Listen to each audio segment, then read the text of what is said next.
Hi, everybody, and welcome to the Moxxie Coaching Podcast. My name is Michele, and I'll be your host as we explore what coaching is and how it can help you create your best life. If you're anything like me, it's important to you to give back in some way. Maybe it's volunteering in the soup kitchen. Maybe it's donating $1 million to environmental research. It doesn't really matter. I started coaching and podcasting because I'm just one person who can only do so much alone. And I realized that through coaching and through podcasting, I could help and support those of you who want to do good works and exponentially increase the amount of good that I'm able to do. So if this sounds like you, please be sure to like and subscribe, and I look forward to seeing you soon. Be well.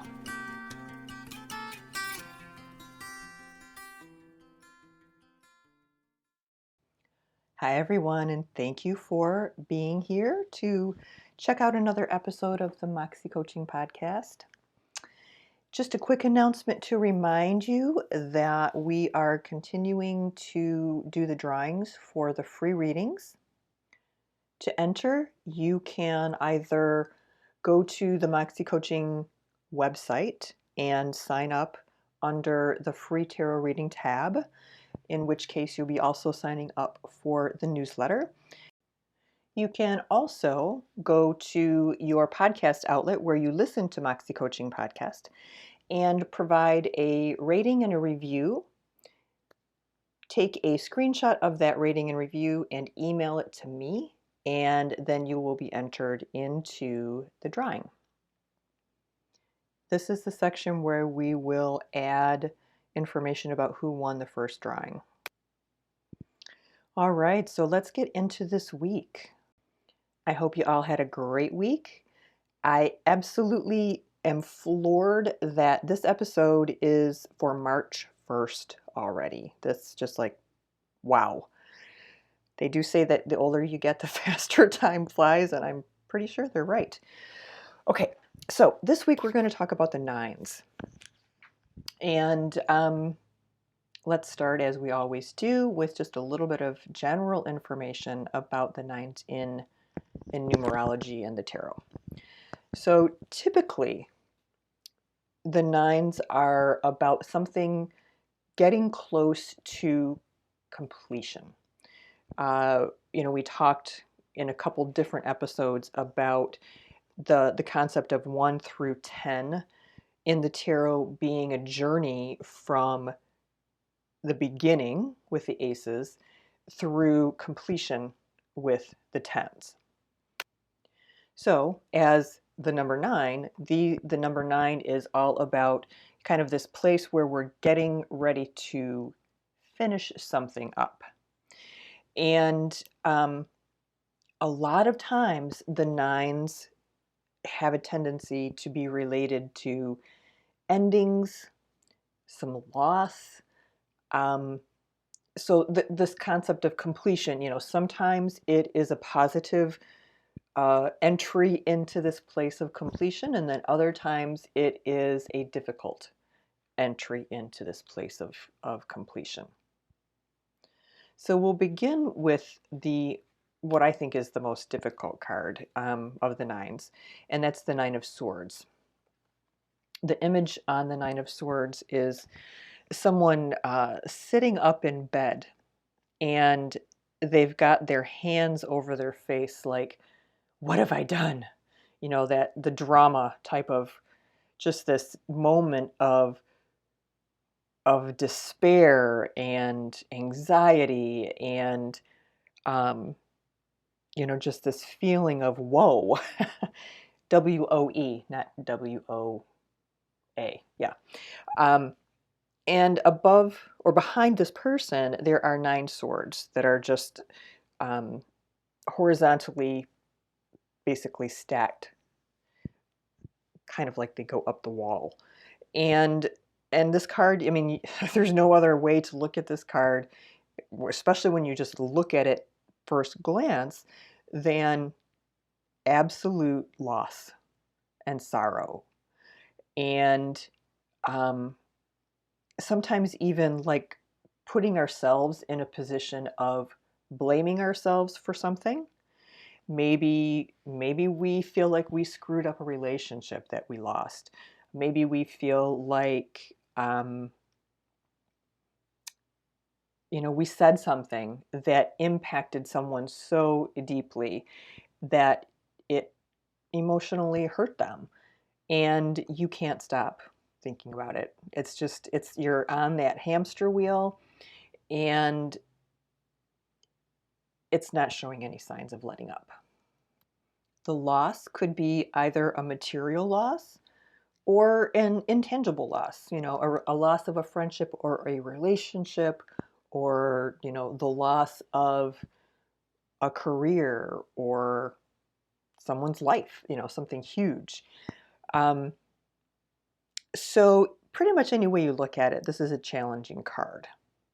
Now, the one saving grace is that a lot of times, whatever happened, whatever is causing this person to be in this space of such despair, it was not their fault.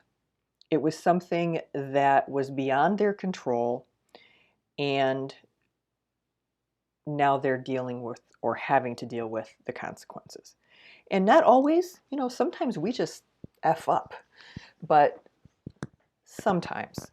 So if this card comes up for you in a reading and you genuinely, after doing some soul searching, can't figure out, why it's coming up from the perspective of what have I done that I'm aware of, you know, think about some of the other things. What have you done maybe that's still niggling in the back of your mind, that's still bothering you, that you didn't have anything really to do with, but somehow you got dragged into the mix and you are a part of the situation now.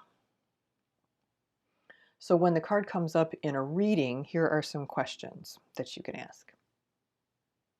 What's bothering me? That's the pretty obvious one. Can I identify? And maybe if this card comes up, more than likely there's something somewhere that is bothering you or bothering someone in relationship to the reading. You know, so then the question is, can you identify it? A lot of times it's really easy. It's like, heck yeah, I can identify it. It's about this thing and da da da da da da. But other times, we need to dig around a little bit more and consider, what it is that's sort of hovering back in the back that we can't quite get off that hamster wheel. Are you blaming yourself for something that was out of your control? That's another question. That's a really good one. And I'm not asking you to ask this question to let yourself off the hook, because it's you. You're either going to let yourself off the hook or not. It doesn't have anything to do with me. I am suggesting that you bring this up, that you ask yourself this question, because sometimes it really is so. Sometimes something happened and you feel bad and it didn't have anything to do with something that you caused. And while you're not happy about it, while you're not pleased with the outcome, while are sorry for the people who were impacted, it wasn't something that you directly caused. And it's okay to give yourself permission to let that go. So that's a good question to ask yourself. How can you look at what happened through the lens of having been beyond your control? So I ask you to ask this question of yourself if you get into a situation where you're not, you just can't figure it out. You're not letting yourself off the hook. You are willing to look at it and, what is it that happened? Truly, did it happen? What in this situation did you have complete control over? What did you not have control over? And so basically, you can see all of these questions thus far are geared toward not letting you off the hook, but hopefully not having you have this card come up and then feel like you're the most awful person in the universe, because that's not really what it's about. However, it does ask us to look, right? So you could ask yourself, well, all right, so this card's come up. I'm not feeling particularly like it's appropriate, but I'm willing to do the work and look at it and think about it. What have I done lately? Or what is in the ethers surrounding this particular topic or reading that I'm doing that I might have regretted? You know, what is there anything that I've done that maybe I regret it and I'm not conscious of it? That and it's impacting the situation. It is causing me not to sleep well. It's giving me anxiety, whatever it is. Take a look at it. And then, you know, the last one, which probably should have been the first one, are you feeling burdened or weighed down by thoughts and worries? And so taking it just to the quintessential core of what this card is about. Are you worried about something? What is it? And how do you get past it? Okay, so really this, you know, it's not a fun card to get, but it's also not the end of the world. So take some time and really question. It's like, well, why am I getting this? I don't feel like it's appropriate, but you may find upon reflection that it actually is appropriate, because so many times we're not aware of what's floating around back there for us until our subconscious brings it up and drops it in our lap somehow. All right, well, let's talk about a little more pleasant card. We're going to move on to the Nine of Pentacles. And the Nine of Pentacles image is a mature woman standing among her plentiful pentacles. Say that 3 times fast. She appears to be very well off. She has a bird who is sitting like a falcon with a hood on that's sitting on her arm. And she's in this very lush, clearly prosperous environment. And typically when this card comes up, it's about some form of well-being. And again, you know, this woman is a mature woman. So we're getting to the point, you know, we're talking about the endings, right? She's a mature woman. She's gone through all of the other crap that she's had to do to earn the money that she's enjoying right now. And the reason she's able to enjoy it is because she has worked hard in the past, because she was that apprentice, because she was that master craftsman, whatever it was. You know, we're at the nines and we're at a point where we're coming to some completion and some things are wrapping up. This card just basically says, hey, enjoy the good things.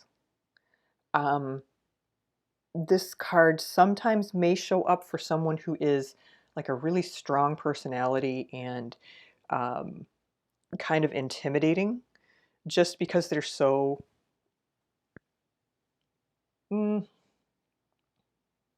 self-possessed, self-aware. They have their act together kind of person. This card often shows up for people, particularly women, professional women, later in life, right? I mean, it sounds silly, but it's really who this card shows up for most often. And there's this sense of refinement and sort of comfortable ease. A very self-sufficient, very strong woman in some ways.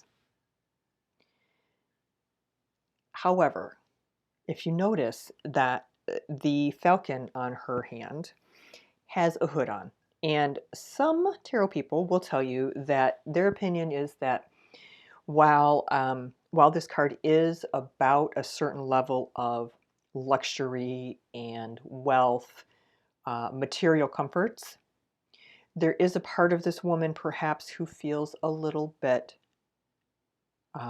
trapped, a little bit stuck, a little bit like she's being kept in a certain role. And they will say that that's because of the hood. That's that symbolism of the hood of the falcon, sort of blinding and controlling. And they're using that to color their perception and their interpretation of the woman. So that is something to consider, depending on how it comes up for you and what type of reading. If this were to come up with someone, a very well-to-do single woman who is dissatisfied with her life, then, that would be a perfect card. But it would also be a perfect card, a well-to-do, independent woman who's satisfied, right? So we're not saying that just because there's that bird that we need to look at it that way.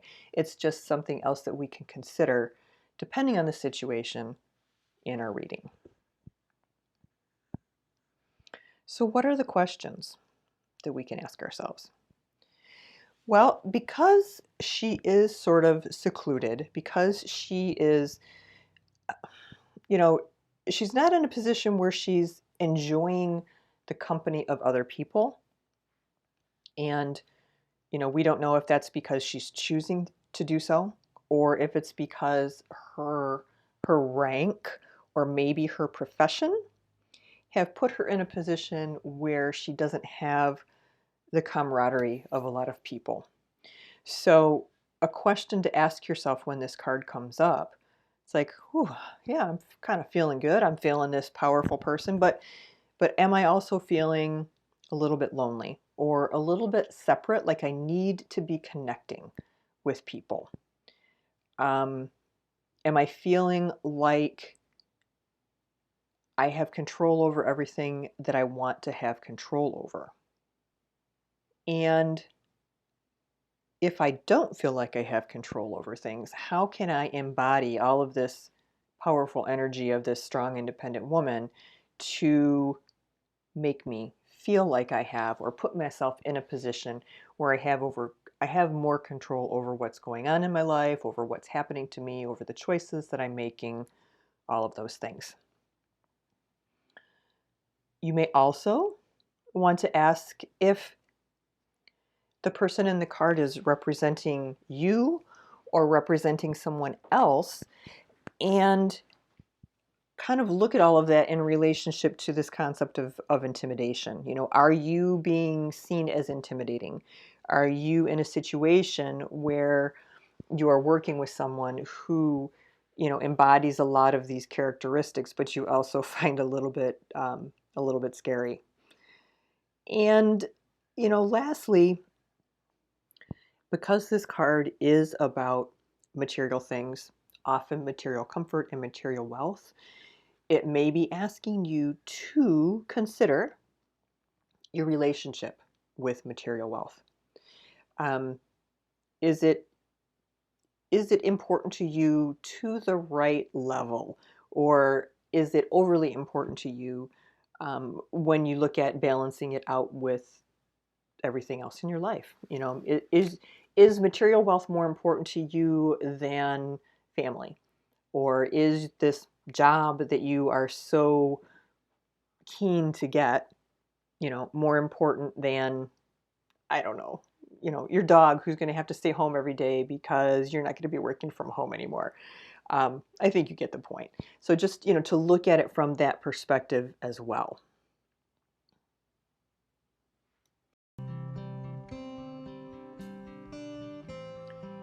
I'm often asked what the Moxxie coaching system is all about, so I thought I would take a moment and share with you as well. I break my coaching down into 3 primary categories: clarify, create, and contribute.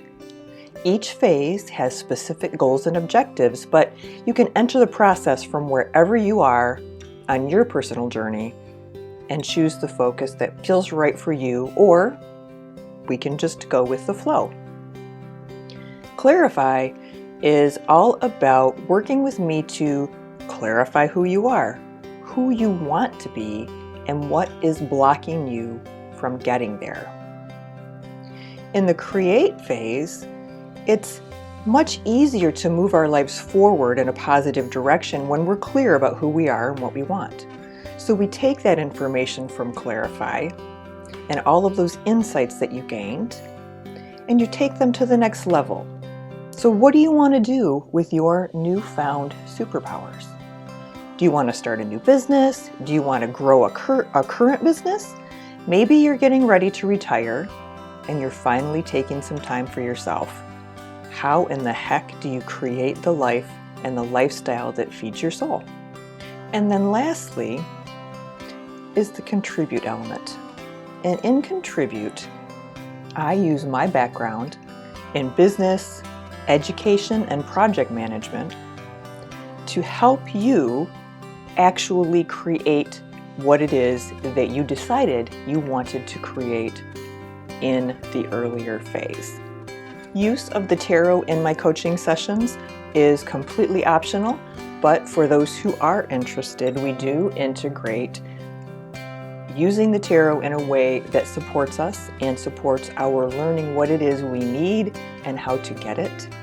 So that's a little bit about my coaching practice and how it works and my philosophy. If you need support and you'd like some additional information, I invite you to visit me at moxxiecoaching.com and watch the introduction video. That's MOXXIE coaching.com. Thank you.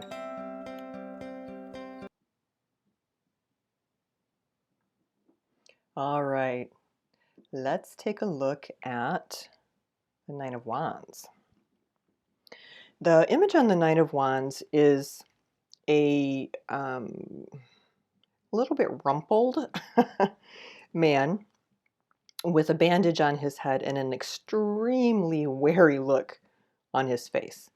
And he is standing among eight wands, and he's holding one of them. And he's kind of clutching it protectively, almost in a security blankie kind of way, if you really look at it.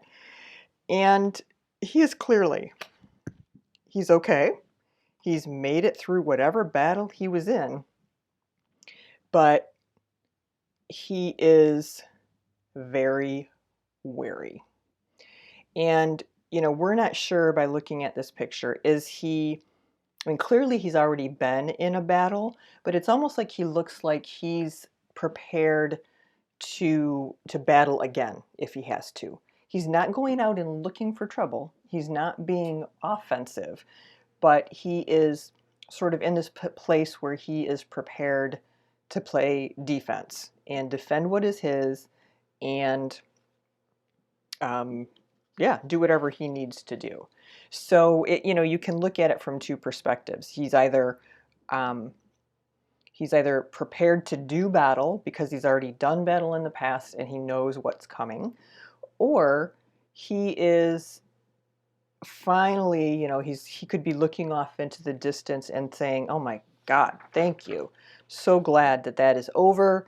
Just going to stand here for a few minutes to get my act together. And now I feel like I can sort of cautiously move forward a little bit." So like a cautious optimism kind of thing. In some ways you can look at it like this is the card of someone maybe who has been through some stuff. Let's say someone who's had a difficult relationship and there's been some abuse in the relationship. Well, this card coming up is a card that says, yeah, you've been through it. You've dealt with a lot, and that's unfortunate. And you came out the other side, and you're a hell of a lot stronger than you thought you were. So, you can look at it from the perspective of either warily guarding or warily being willing to open up and kind of move forward. Sometime this card will come up if we're in a situation where we are overdoing it, where we're overworking or overplaying or we're kind of out of balance some way and we don't recognize it yet. And this card could be coming up and saying, hey, it's time to chill. It can also come up around people who have a hard time asking for help. And and and being in a position of feeling like, you are the last man standing and it's all up to you, and the responsibility is all yours, when really, this card is saying it's okay, you can ask for help. In fact, we encourage you to ask for help. Some ways this card can be looked at as someone who tends to be a little on the passive side, a little on the timid side, but very much depending on the situation.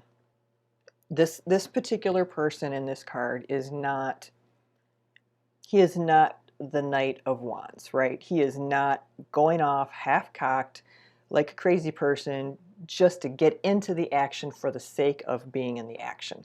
This guy is like the accountant. He's going to do what he has to do to survive, but there's no way he's going to go out and, be a crazy person and have this massive adventure that could end up killing him. So, yeah, it's kind of a timid energy card, a kind of a wariness. So, what are the questions that would be appropriate to ask if this card comes up? Well, are your hackles up? My dog, when he gets freaked out about something, he gets these hackles on his back, and it's basically just like the fur standing up on his back, but it's almost like in this little mohawk pattern, and that's when he's not playing, he's not messing around. There's something that's got him alert. So are your hackles up? Are you feeling like this dog where you're hearing things and you're looking around, but you can't figure it out and you're a little bit paranoid? If this is you, can you figure out why? I mean, sometimes we don't even recognize that we're in that type of like a manic, frantic state of like the Energizer Bunny, and you can't stop, where you're just on autopilot, and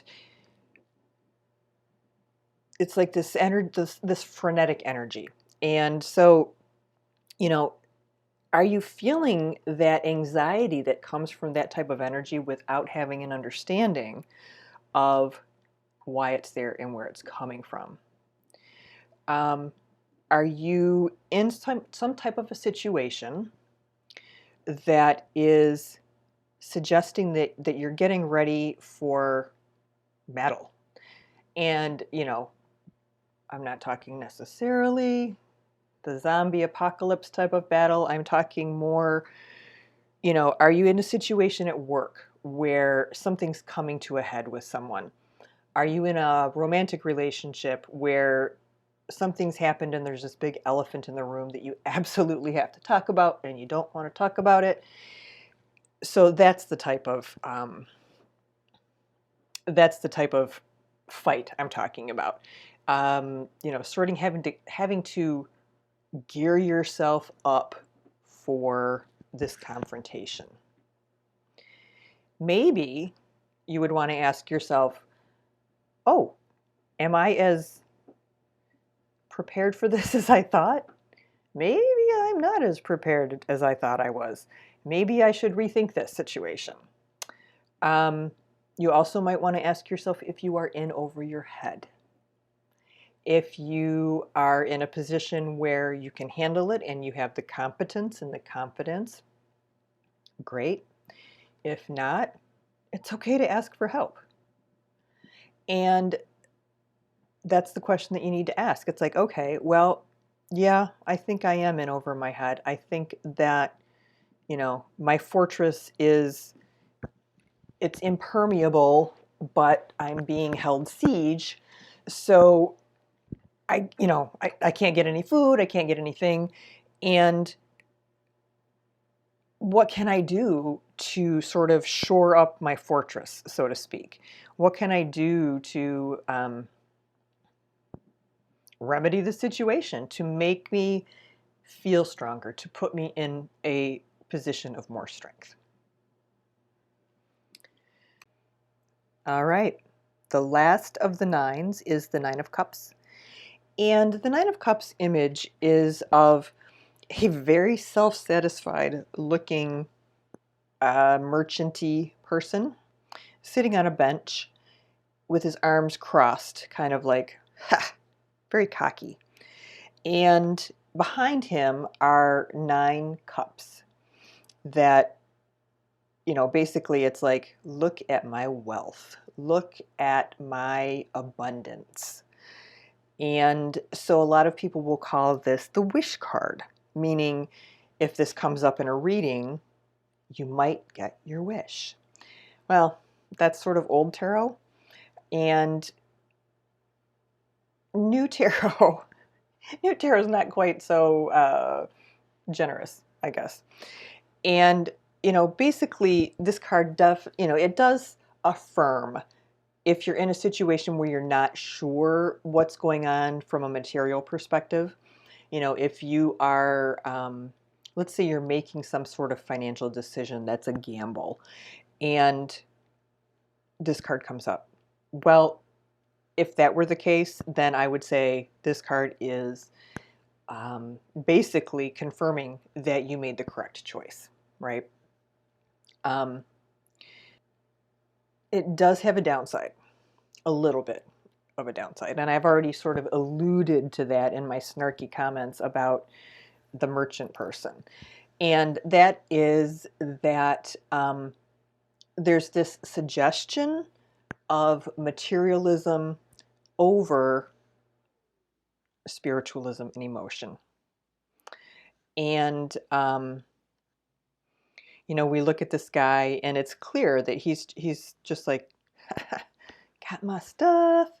It's just a warning in a way, of a warning against being overly materialistic, I guess is the best, clearest way to put it. This card can be asking you, again, depending on the situation. That's why we're going to try to have a few episodes at least that are sort of case study tarot readings, so we can go over and sort of learn how these things, how there's flexibility. And I know when you're first learning, sometimes you don't want that flexibility, you just want clear-cut answers. But we will talk about that. So I am totally lost. What am I saying? Okay, so yeah. So basically, this card can suggest that, we're putting material wealth over spirituality, over maybe even interpersonal interactions. We're putting material wealth over non-material things that are really more important. So it's asking you, in a sense, to take a look at that, Now, hopefully, when this card comes up, your first instinct is going to be, yes, I got it by, oh man, I'm working on this and this card came up and that means I'm in the right direction and blah, blah, blah, blah, blah. But if it comes up and you're definitely not in that yay, yay, yay space, then you might want to look at it from that perspective of, is it here not to tell me that I'm on the right track, but to suggest that there's too much energy going into the material side of things and not enough energy going into the more spiritual. So in terms of some questions that you can ask yourself, simple things. What have you been wanting? What have you been wishing for? If this card comes up and it's not clearly obvious to you why it's coming up, then yeah, you need to poke around. It's like, well, what have I been working on? What have I been wanting? What have I been sort of trying to manifest that might finally be here and actually have manifested. You may also want to ask yourself if it's time to sort of do a check on your goals and your wishes and your desires, and maybe just look at how well are those things balanced with the non-material. Is this time for you to do a check-in on, how much time you're spending working and, trying to close this deal versus how much time you're spending, doing something that nourishes yourself. And you also might be asking yourself, are you using material wealth and stuff to satisfy some sort of need, an emotional need that you've not been able to satisfy? And if so, is it working? And if this card is coming up and it's not immediately clear, and you think, oh, maybe I am, well, the answer to the question, is it working, is going to be clearly no. So just remember that, these questions are sort of designed to get you to look at all of the different angles and all of the different possibilities for each card. All right, I think that is it for the nines. Thank you so much for being here and listening. I really, really appreciate it. I have had a great time putting this course, kind of whatever we're calling it, together.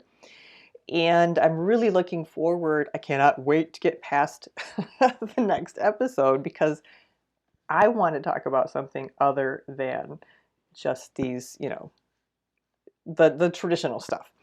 And the introduction. And I want to finally be able to dig in with you to some of the more fun and the practical applications of the tarot.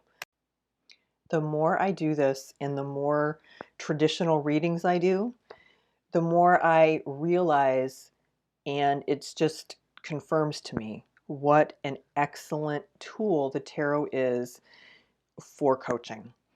And I just get consistently good feedback from people that will say, oh my gosh, thank you for your insight on this or that. And I absolutely love the fact that you gave me some practical, actionable steps that I can take based on the tarot reading or based on the tarot reading and the coaching that will help me feel more like I'm in control of things, and like I'm not just sitting here at the whim of the universe. So it's I'm just having a great time with it, and I really am firmly entrenched in the belief that it's an awesome tool. And so anyway, I'm going to stop yapping.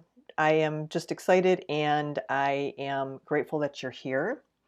And I encourage you to sign up for one of the or both of the free reading drawings. And I think that's it.